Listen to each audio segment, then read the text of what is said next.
overrated and underrated. Right, so the first option we've got is wearable technology. Wearable technology. So your MyZone belts, your Garmin's. I think they're in the middle. Do you know what? No, we're not doing that. 3, 2, I've gone. 1, go. What did they say? 2 overs, 1 under. Really? Oh, Tommy. see, now that surprised me completely. Why did you say that? I don't know. I think No, so Really, no. you don't. No.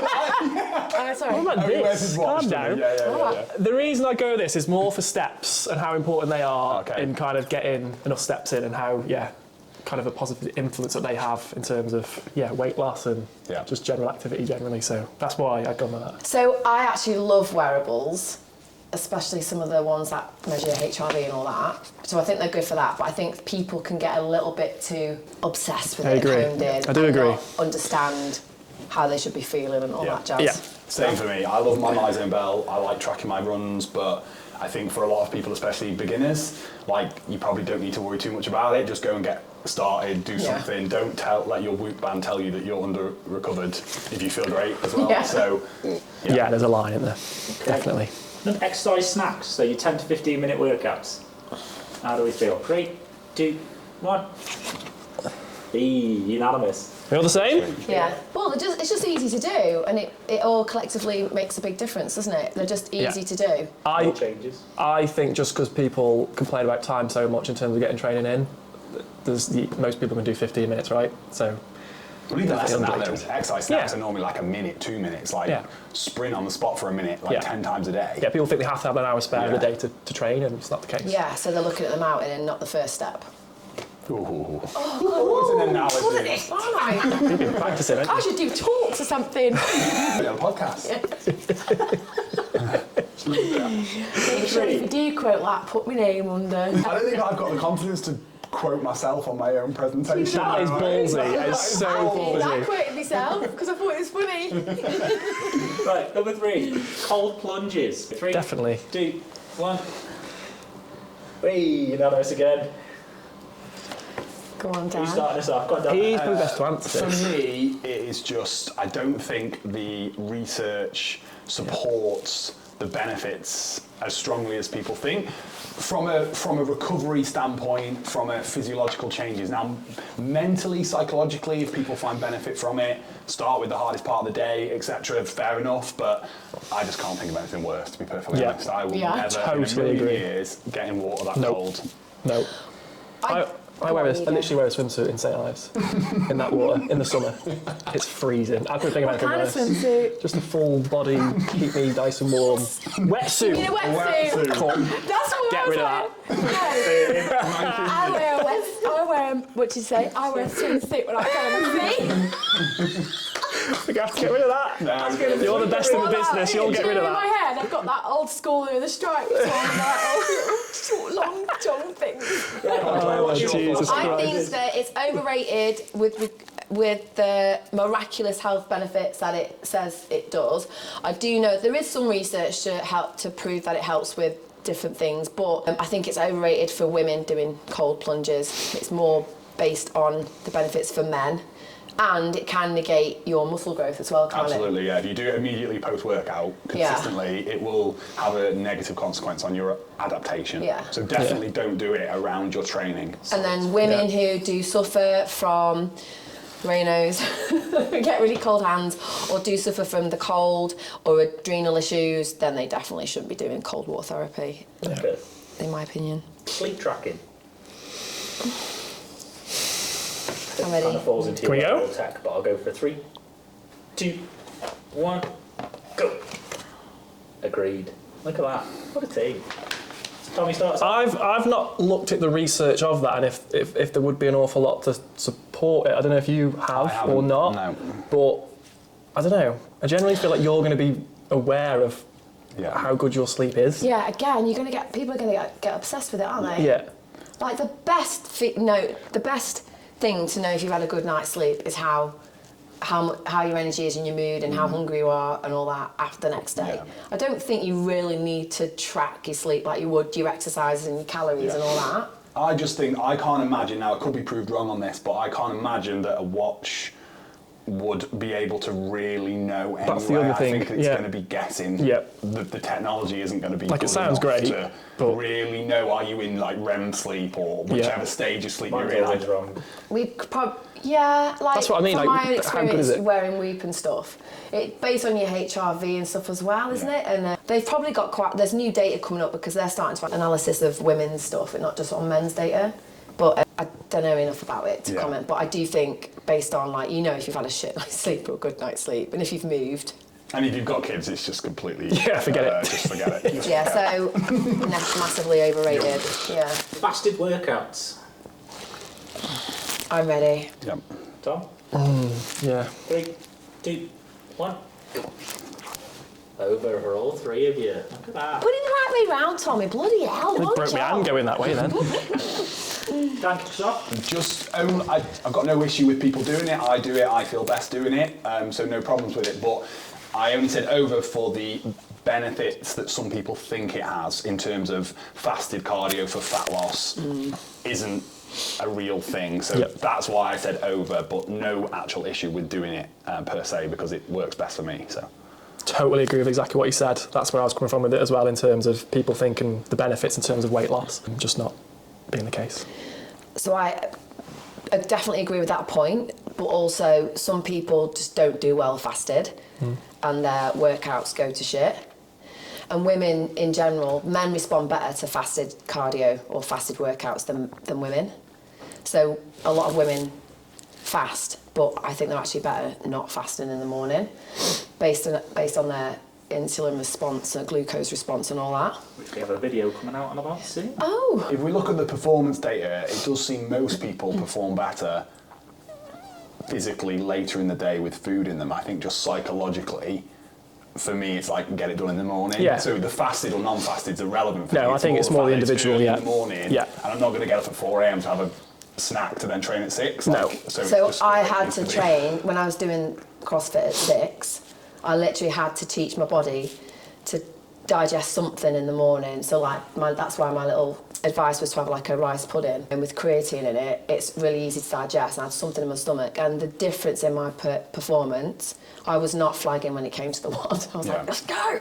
Do what works for you in that. Yeah, basically, always. but I do think it's overrated. But based on the whole, like, you're going to lose more calories fasted, it's bullshit. Yeah, and that's where most people come from with it, isn't it? Cheat meals. Where do we stand on cheat meals? Cheat. Cheat meals. Cheap. Cheat. Cheat. Yeah, okay. With a T. With a You can tell you got kids. I go? Ready? Tommy. Ready? Are you still thinking? I mean, yeah, I'm ready. 3, 2, 1. Overs. Ooh. Claire, kick us We are off. doing very well, aren't we? Why do you need a cheat meal? Why do you need to restrict yourself so much that you need a cheat meal? Couldn't agree more. Yeah.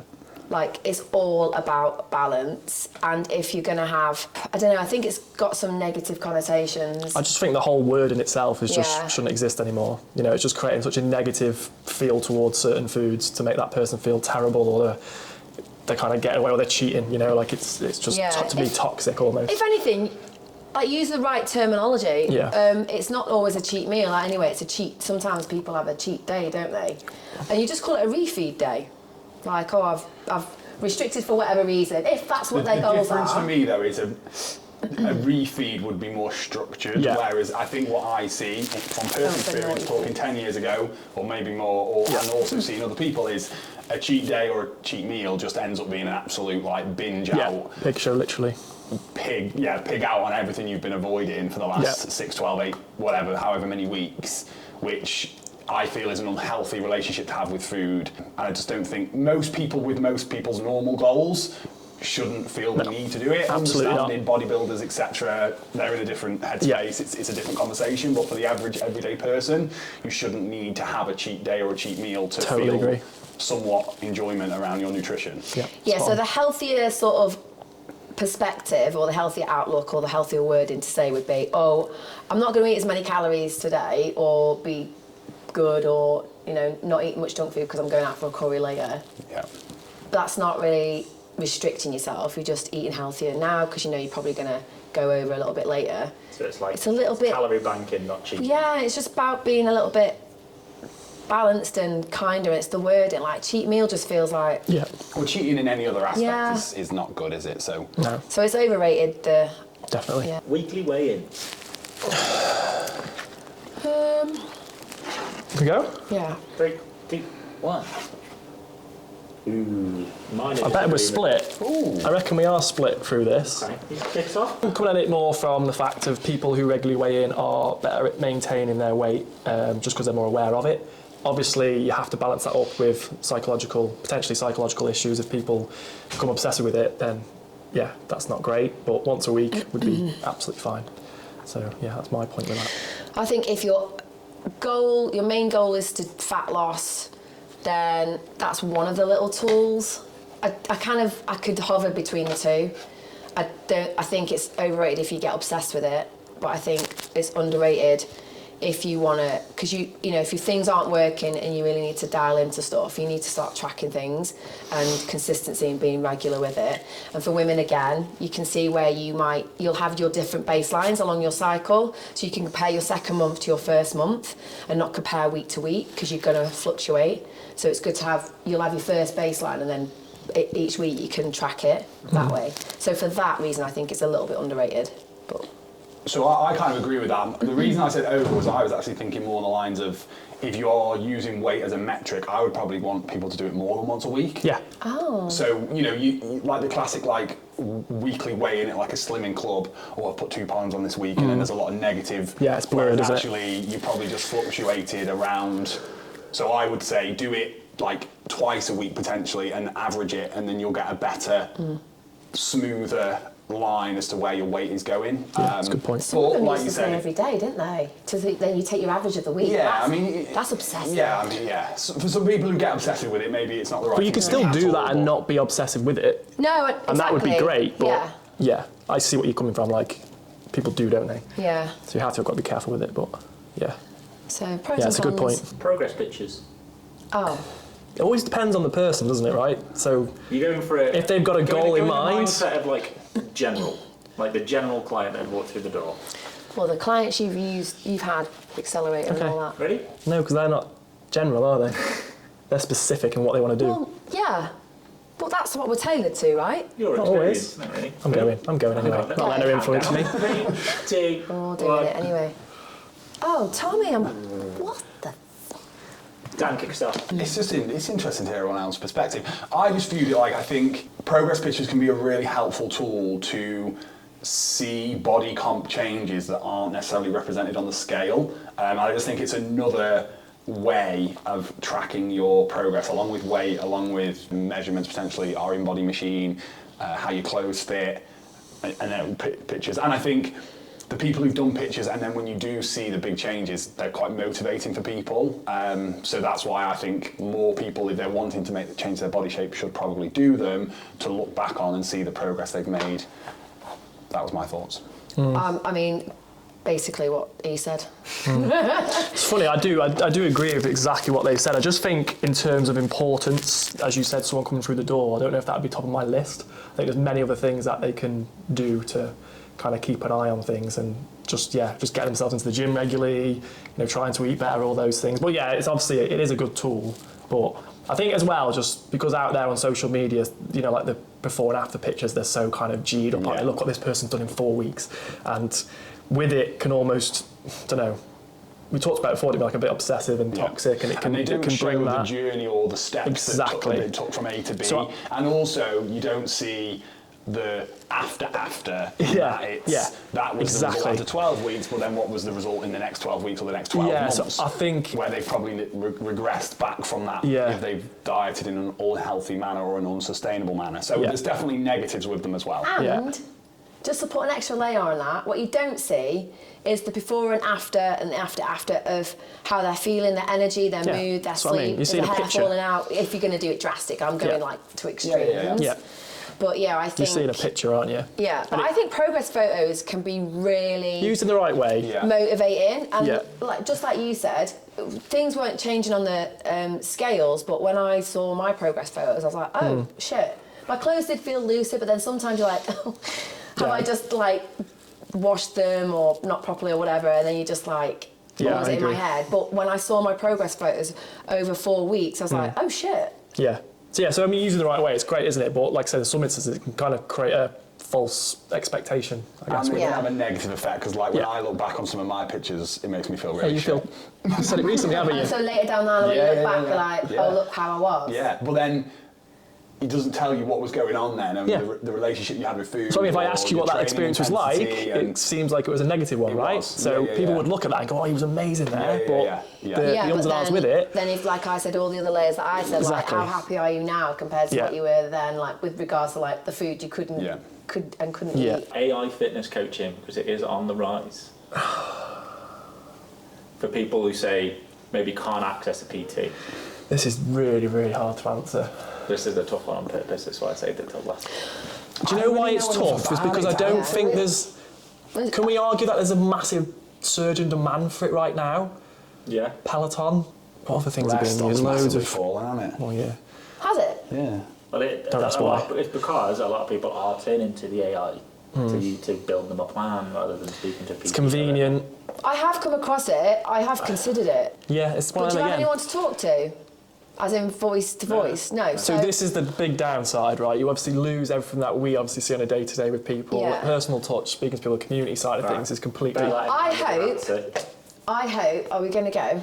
Are we going to go? I can't answer it. Well, Genuinely. yeah, we can't answer it. Yeah, I hope. I don't think I know enough about I it. hope it's overrated. I really hope it's overrated because I genuinely feel you can have a plan. Like with anything, you can download. In my mind, you can download plans offline, can't you? And just Yeah. download them and follow them. Yeah. And you can watch videos on an app. Yep. But like, can that AI tell you if your form's good and if your energy's good and have a chat about it? No.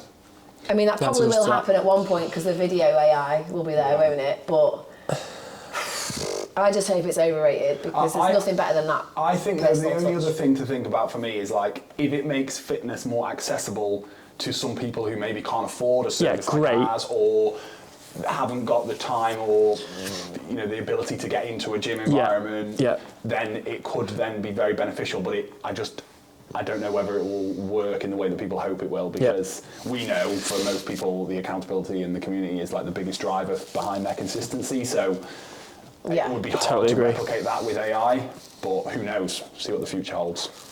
I just hope it's I? not. No, that's absolutely spot on. Brilliant. Yeah.